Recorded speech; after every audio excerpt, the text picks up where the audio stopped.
A gente mapeia aqui como estão o placar que tanto o governo quanto a oposição fazem no momento, um pouco do que é esse apoio político ao nome de Jorge Messias, também o roteiro que os senadores devem seguir, porque eles farão perguntas ao indicado pelo presidente Lula para o Supremo Tribunal Federal, Théo Cury. E aí também mapeamos o que pode vir de resposta.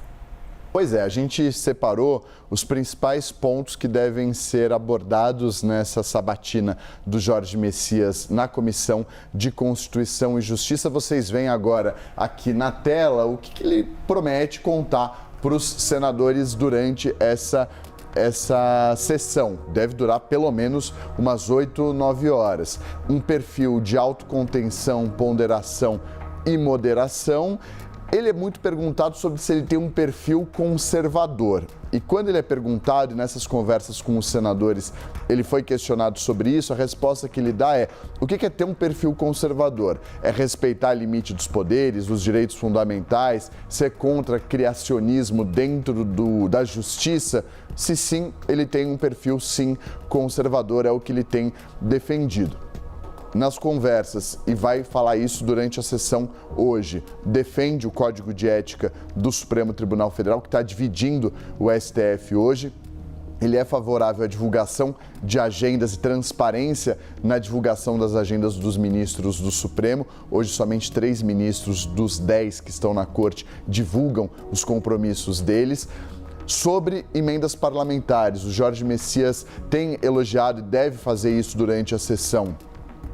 Elogiado o acordo que foi fechado entre o Poder Executivo, Legislativo e o Judiciário sobre as emendas parlamentares e defende que haja um acompanhamento constante de se essas regras que foram definidas e acordadas estão de fato sendo cumpridas lá no Congresso Nacional. Sobre atuação, que é casado com autocontenção, ponderação e moderação. Ele pretende atuar de uma maneira similar à maneira de atuação do Cássio Nunes Marques, do André Mendonça, do Luiz Edson Fachin e do Cristiano Zanin. São ministros que, apesar de terem currículos diferentes, experiências diferentes, têm um perfil um pouco mais reservado. Uma atuação um pouco menos midiática do que os demais ministros da Suprema Corte. Sobre temas que são polêmicos, ele é favorável ao casamento gay e deve se questionado.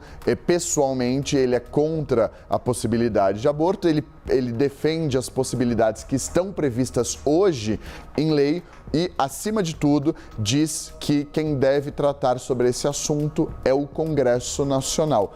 Se ele disser isso, vai ser um aceno importante aos senadores durante a sabatina. É um ponto importante, é tudo que os senadores querem ouvir, principalmente os senadores de direita e de centro-direita. São alguns dos pontos pelos quais os senadores devem passar nessas perguntas a Jorge Messias. E aqui um pouco das respostas que Jorge Messias deve dar. E aqui a gente consegue traçar um perfil de quem é esse indicado pelo presidente Lula para o Supremo.